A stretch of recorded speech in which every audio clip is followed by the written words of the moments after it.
I got stuff for you. Holy moly. I need to get some snakes and release them around my house. But they love eating people.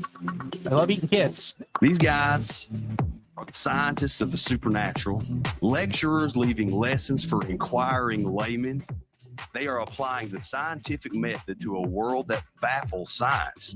They are the cryptids of the corn. Every day that you open your mouth, I know, right? I'm more convinced that you're abducted by aliens. No. And it just stood up. I mean, it just like kept going and going. And she goes, what the? These are idiots. I was laughing reading this because I already knew how you would feel. Idiot. What part of the story fits your balloon? Well, This isn't a UFO. But who else has big black wings and red eyes? Batman. Well, Mothman. Oh, yeah, Mothman. Well, everyone, I think we know exactly what it is. So say it all with me. It was the Sandhill crane. Would you try it? No. You wouldn't eat it? No. Why? Because they're probably toxic. There'd be a lot of poop in my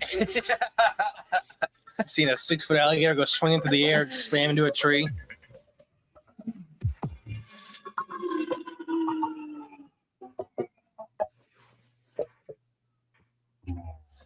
Hello, and welcome back to Cryptids of the Corn podcast.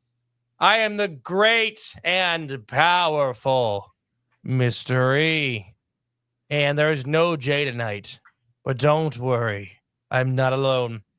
I am joined for a special announcement by world-renowned, world-famous, Academy Award-winning author Thompson.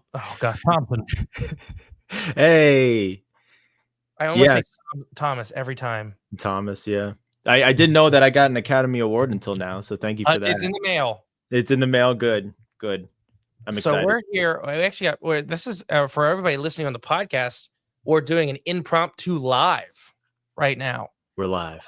So there's actually 5 or 6 people in here watching. Oh, great. So if you guys have questions and all that, put them in here. I'll put them up. We'll read them. We'll do this stuff. We don't do live stuff a whole ton because of our work schedule, because we pretty much do the podcast like during the day when people work.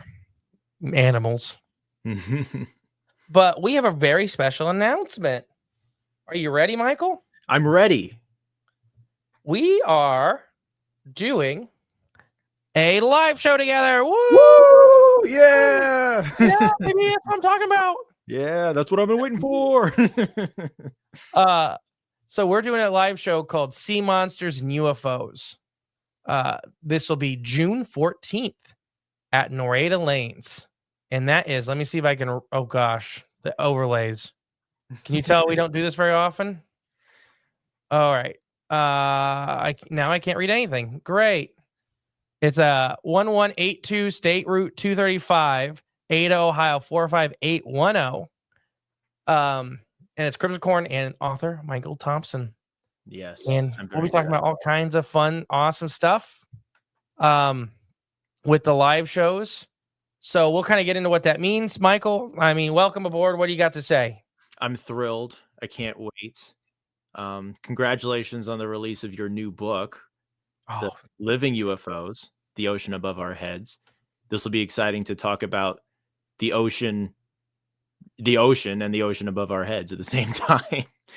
So that would be. It's going to be neat. That is the theme, the oceans. 2 oceans. The oceans. Both filled with monsters. And David's in here and Stonebender's in here. Welcome, guys. Hello. Yeah, they're all, oceans and monsters. They just go hand in hand. Doesn't matter which one. But yeah, so we'll kind of get into what a live show entails, the time. So this one, but as the live is coming out, the tickets are not available to the public yet.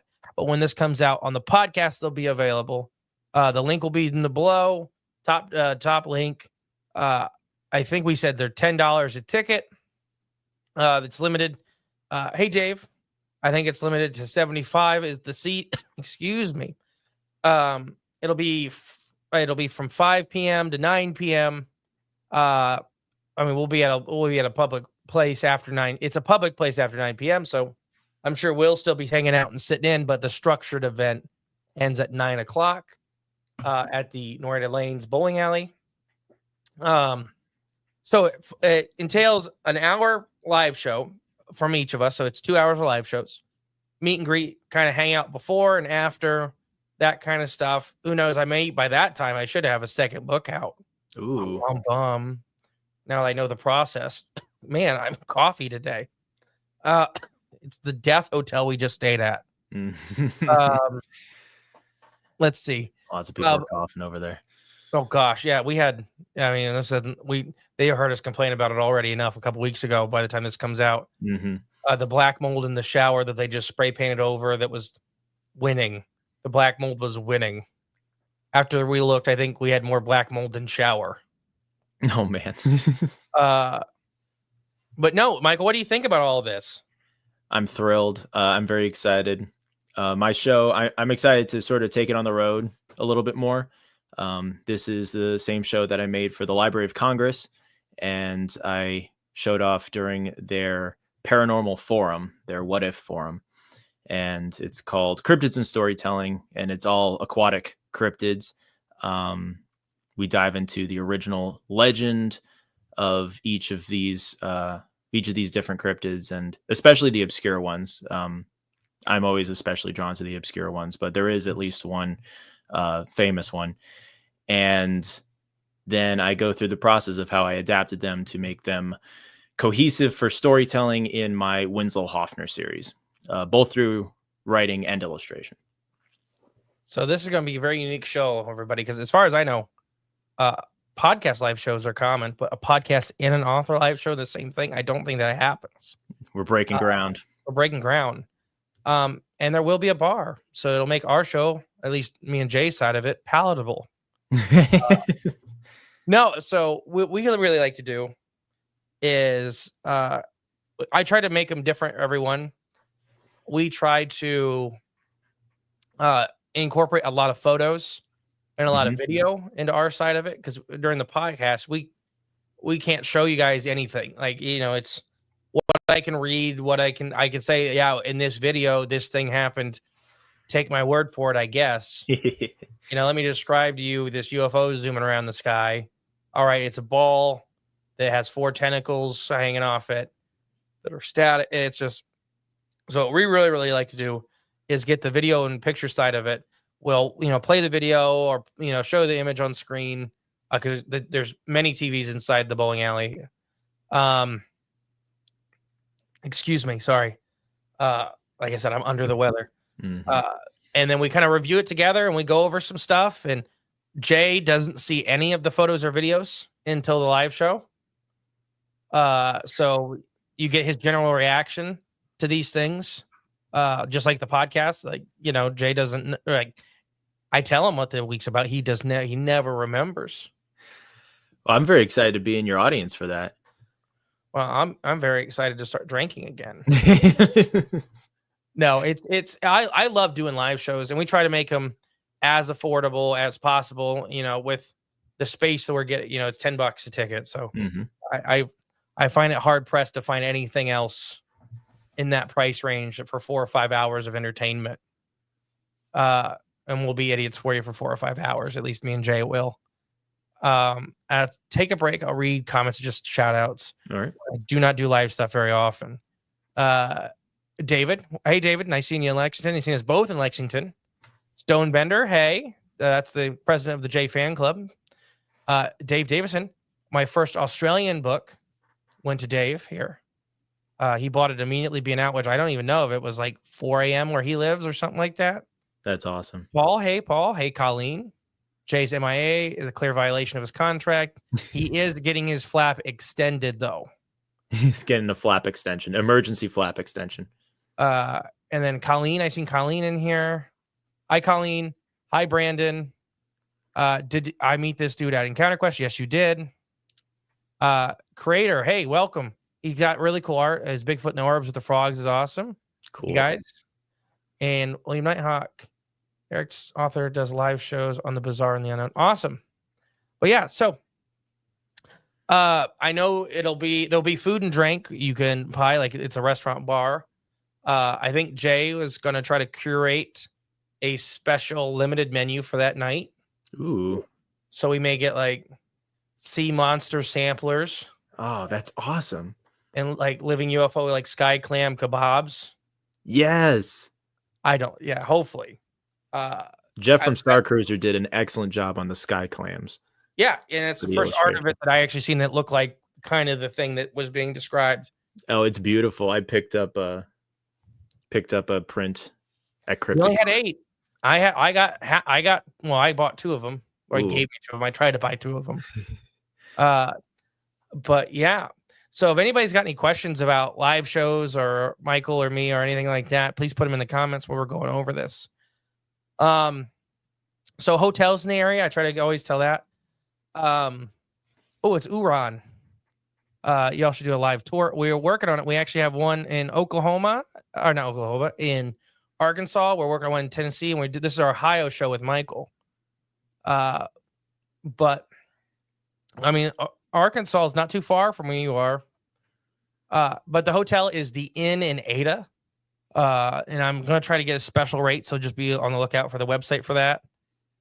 If not, that is, that's the closest hotel. If not, Bluffton, Ohio has like a Holiday Inn. That's, it's a Holiday Inn. They're always like, like $111 a night or something like that. They're pretty much always like $100.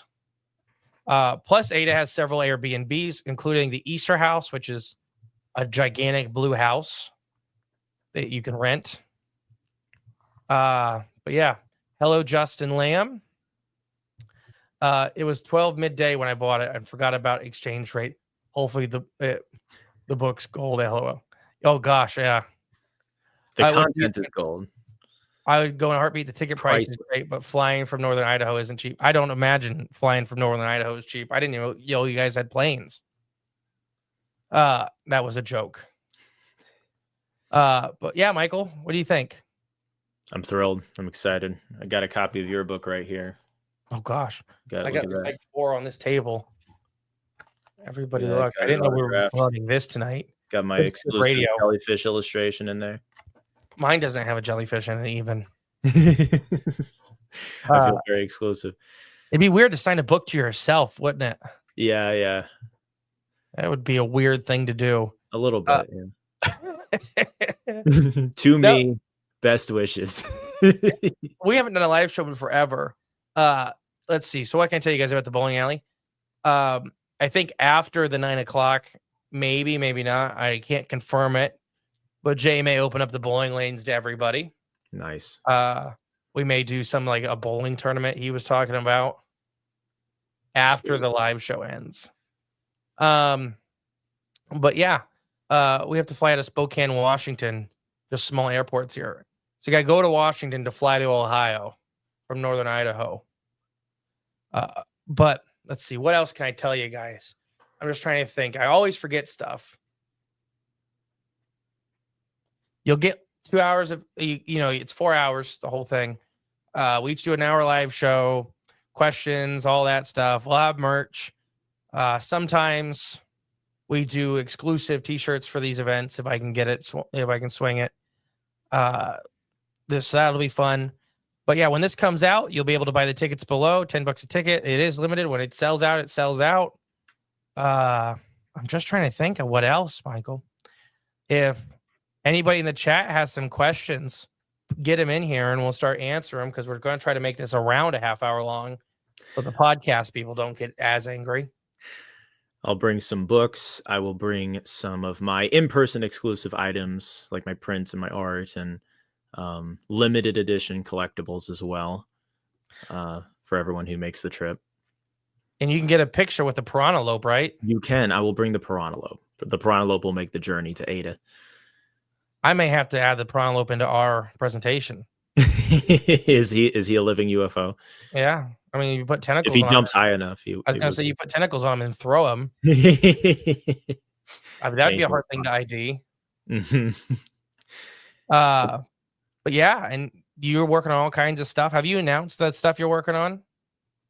I can announce what's coming up next. We've got the Chicken Boy books that are coming up early next year. I'm doing the illustrations for the anniversary editions of Chicken Boy. That's my longest running series, for those who don't know. It's a superhero series about a chicken who eats radioactive birdseed and he and his buddies save the world from monsters and mad scientists in a town where nothing's ever quite normal. That's coming out. The first 3 books are coming out again. So if you guys are interested in getting the originals, you can check those out on michaelthompsonbooks.com and try and scoop those up before they're gone forever, because the anniversary editions will replace them, and that'll be the one that goes out to all the bookstores from now on. Oh, if you want both copies, you better jump on it. Jump on it. They're going to be collector's editions. And then Winslow 3, which I have not announced the title yet, but that is very close to complete, and that's going to be coming out in the new year as well. See, I'm really bad about this stuff because you tell us stuff, and I'm like, okay, what is public knowledge and what isn't public knowledge? Right. I just go with none of it is public. Yeah. Because I did spend a lot of time autographing some books for a big promotion, which I'm not sure if I'm allowed to talk about myself, so I won't. But I just signed hundreds of books over at my printer, and those are going to be going all over the place for something really fun. And when in doubt, don't talk about it. Yeah. Well, hundreds of books are going. Yeah, it's exciting. All over. I think it's a national thing. I think it's at least national, I should say. It is. Okay. But yeah, we just were at Crypticon. Crypticon was amazing. We got to meet all kinds of people. So it was a good event. I love ending the year on Crypticon. It's a good event to end on because it's a really great finale. Yeah. Yeah. I had a lot of fun hanging out with people. Wild Bill hung out with us a lot. Oh gosh, yeah. I mean, Uncle Bill, you mean? Yes, Uncle Bill. Uncle Bill. If he doesn't bully you. We saw the twins. We played Uno with the twins. Yes, we did. I have some funny video of you and Emily holding the girls, and they're like handling your cards and throwing down the wrong card. It's like really cute. But yeah, so the live show, I'm gonna guess the kids will be in and out. But yeah, I'm just trying to make this 20 minutes long for everybody. But what's your favorite type of living UFO, Justin? Oh gosh, probably either the manta rays or the jellies. Yeah, it's the manta rays. It's the manta rays. I always put the jellies on the cover of thing because the manta ray art is hard to see. It is. The jellies are the most dynamic looking one on account of the tentacles. Oh, I'm sorry. The tentacles on the jelly is very dynamic and interesting to look at. But like the manta rays, like our manta ray, people always think it's a blue liver. Blue liver. Yeah, because it's hard to tell what they are because they're very transparent. Right. But the encounters with them are the best as far as the time. A lot of people, when they see them for minutes, sometimes 10, 12, 30 minutes at a time. A sense of awe. They're very, very extremely large, some of these cases.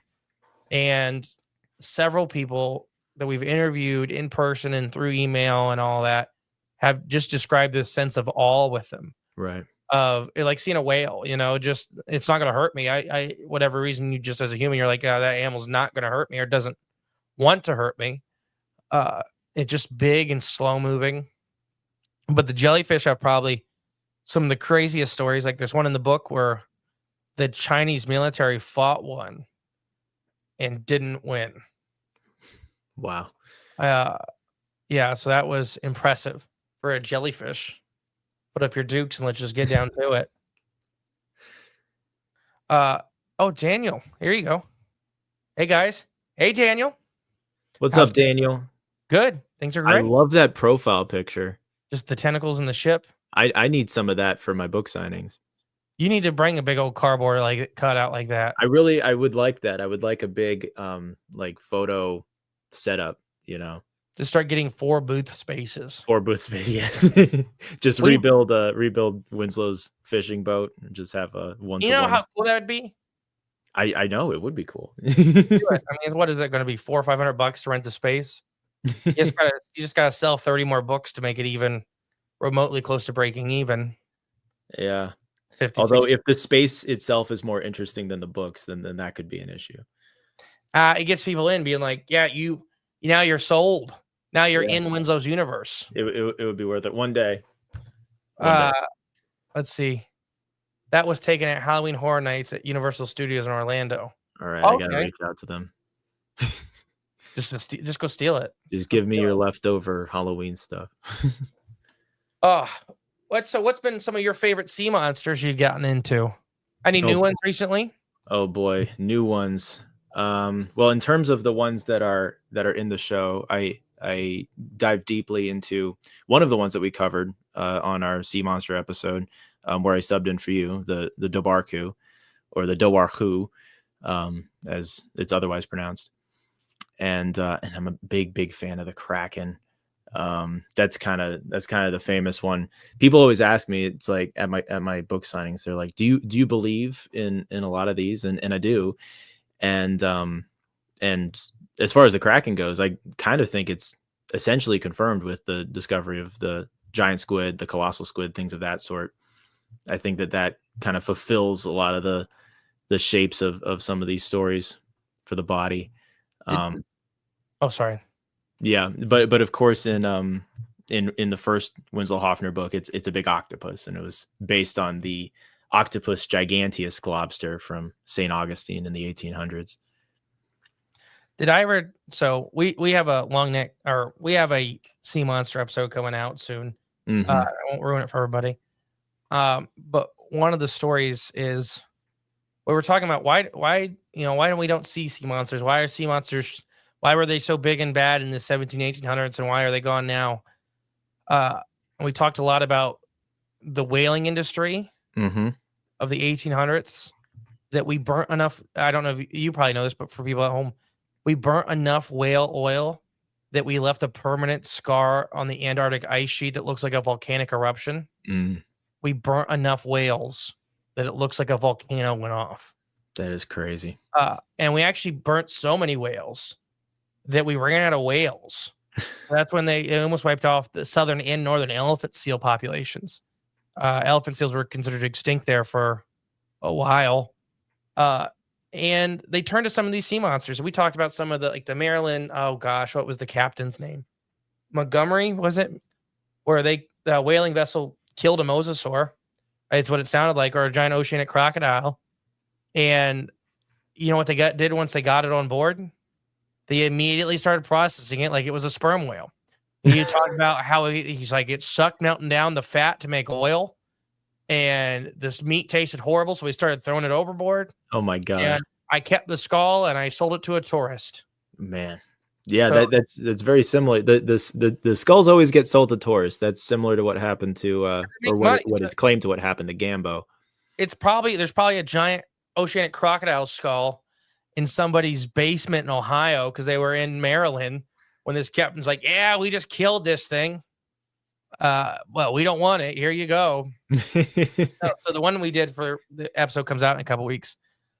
It was 1913. It's 1913. A gunning boat off the coast of Newfoundland. Off the coast of Iceland, patrolling for U-boats. Mm-hmm. Or submarines, and they would often use whales as target practice for submarines. So they see this creature they think it's a periscope, and they think this creature's a periscope. Mm. And the captain's like, you can shoot it. And he's like, wait, let's get a little closer and see what it looks like. They get a little closer and see what it actually looks like. He's like, oh, that's really neat. I'm not going to describe the creature because I don't want to ruin the episode that comes out. Yeah. And he's like, all right, go ahead. And they send 2 5-pound cannon mortars sailing past its head. And the whole thing, it just is looking around like, what the heck was that? The third shot, they hit it broadside, and then it died. And the assistant, what would you call that? The assistant captain or whatever. The bosun, said that was bad luck to kill a sea monster and will never make it back to port. The guys that shot the thing asked the log director if they could scratch that from the log that they had killed this thing, because they felt bad because it screamed in pain for a half an hour as it bled to death. And the guy at the log's like, "No, you shot it. It's staying in the log." And then they all died in 2 days. And then I cut out. And then, yeah. So don't shoot sea monsters, especially ones that were waving at you. Yeah. No, I was going to Amazing. tell you about the fossil kraken they found. The fossil kraken. Yes, tell me. So cuttlefish, for anybody who don't know, they'll build little nests on the bottom of other animals like bones and that kind of stuff. And a lot of times the centerpiece of a cuttlefish nest be a big prey item to show that how strong they are for potential mates and rivals. They found a fossilized cuttlefish nest, I believe from the middle of the Jurassic, that had like massive mosasaur bones as a part of it. Wow. It may have been pliosaurs. It was just, I don't know if I'm frozen. I'm sorry, guys. Yeah. I don't do this very often. Your face is a little frozen. Yeah. Massive pliosaurs. And in the center of it was a half-eaten one. So they don't know if this giant cuttlefish had found one and brought it down there, or if it had killed one and was displaying its carcass. But the nest was like 200 feet wide, a display circle. So if it's roughly like modern-day cuttlefish, that would have been like 100-foot cuttlefish. And the pliosaur in the middle of the nest was just absolutely massive. So there you go, like fossil evidence of kraken. They supposedly have a sea monster here in Lake Peddleton, Orley. Lake Peddle de Ray. They call him Paddler. Oh, I have Paddler in a book over here, one of my sea monster books. Cool. But yeah, so that's why sea monsters don't talk to us anymore. No, yeah. There was And there's plenty of place to hide. There's gunships taking pot shots at him for submarine practice. It's not great. It's not great. What's the one of the? Have you heard any of those stories? Have you ran into any of those stories where? I heard of the submarine one. Yeah, it's a great one. There's quite a lot of impressive ones. I quite like you were talking about the long neck seals earlier, and that's one of Bernard Heuvelmann's suggested body plans for the Loch Ness monster, and that was kind of the direction that I went when adapting Nessie for the second Winslow Hoffner book, Winslow Hoffner's High Sailing Adventures. I quite liked that for the alacrity, and I know you're quite a fan of the mega eel sort of variety for the Loch Ness monster, correct? Oh no, giant salamander. Oh, you like giant salamander for the Loch Ness monster? Yeah, no, that's the Loch Ness monster is a giant salamander. The motorcycle sighting, it was running backwards. They said the neck was in the air and it was running backwards. Well, there you go. Yeah, that's a big scared salamander. No, I think we were just talking about that today. I think the Loch Ness monster may have been several different things. It could have been. The oldest sighting was that Irish missionary, and it was they didn't describe what it looked like, but thing came out, snatched his buddy, and he said, go in the name of the Lord, and then it reacted, as though and he treated it as though it were a demon, basically, in the water. So the only thing they left out of that story that we could find in our research is they actually used the holy hand grenade of Hankernach. Did they now? And that makes sense. It makes a lot of sense. If anybody didn't know what I'm talking, it's one of the Monty Python movies. And it's just this bomb that you're supposed to hold for 3 seconds after you pull the pin. And they have it in their hand for like 5 minutes after they pull the pin, read the directions. And it kills the rabbit. If aliens far smarter than human are leaving their planets and animals on Earth, a brilliant way to determine the possibility of habitation on Earth.